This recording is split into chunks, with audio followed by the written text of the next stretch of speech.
Welcome. We're going to go through this big garden that I went to during summer vacation. This garden is near Nagashima Spaland. When I went here, it was empty.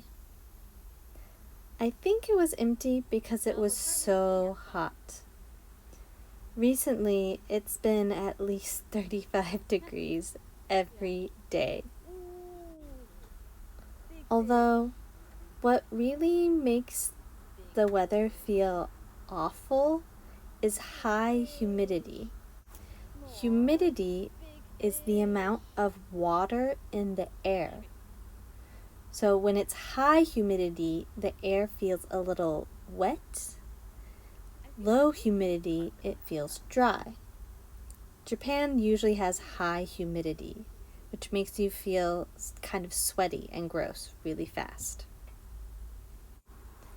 Even though it was so hot and humid, all of the plants and trees at this garden looked bright and vibrant. So all of the workers here must be doing a great job because everything looked so beautiful. They also had plaques all around the garden, which plaques are just little metal plates that have the names of the plants on them. This was helpful to me because I don't know a lot about plants.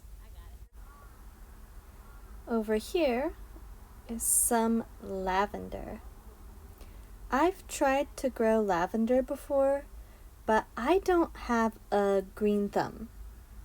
If you have a green thumb, it means you're good at growing plants. I don't have a green thumb, so I'm bad at growing plants. Now I want to show you my favorite part of this garden. This is the begonia house. Begonia is the name of these flowers. They can be smaller, but this place has really big, beautiful ones, like these. The begonia house is great for many reasons. First off, it's air conditioned. So this whole building has to be temperature controlled. This is because the plants inside, like this one, need a specific temperature to grow well. It also means that it's not nearly as hot as outside. So it was a really good break from wandering around outside, and it's well positioned to be about halfway through the garden.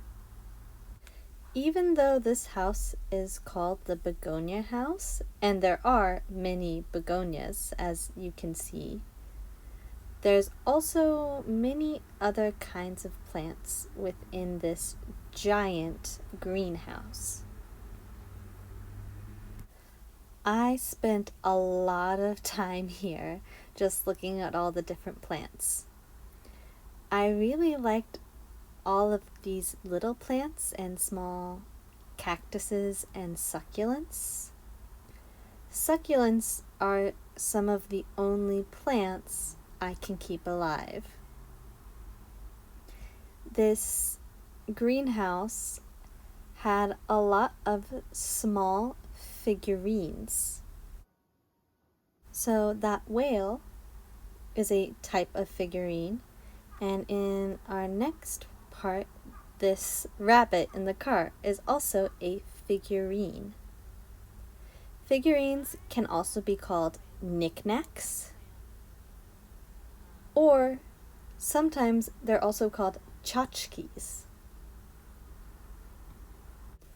All three of these words refer to the same kind of thing. So in this one, the teddy bear or these three little rabbits are all knickknacks or tchotchkes. They don't have a real purpose or a reason other than to be cute or to be decorative. My grandmother had a lot of knickknacks, in her house. Do you have a lot of knickknacks in your house?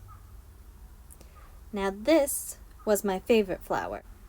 The bright red and yellow made it look like a flame, which is probably why it's called a flame lily. Now here I'm in the last room of the begonia house, and in the last room they have this really big pond, I guess is what I would call it. But I loved the way the begonia blossoms were floating in this pond. There's even some nice chairs that you could relax in and just kind of look at this view.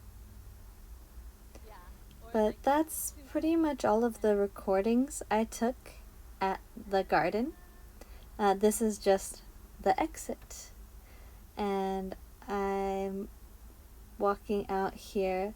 Luckily, the parking lot for this garden is just right across the street from the entrance. So, what do you think of this garden? Would you like to go to some place like this? If you're still watching, thank you for watching the whole video. But now, that's all for today. Bye bye.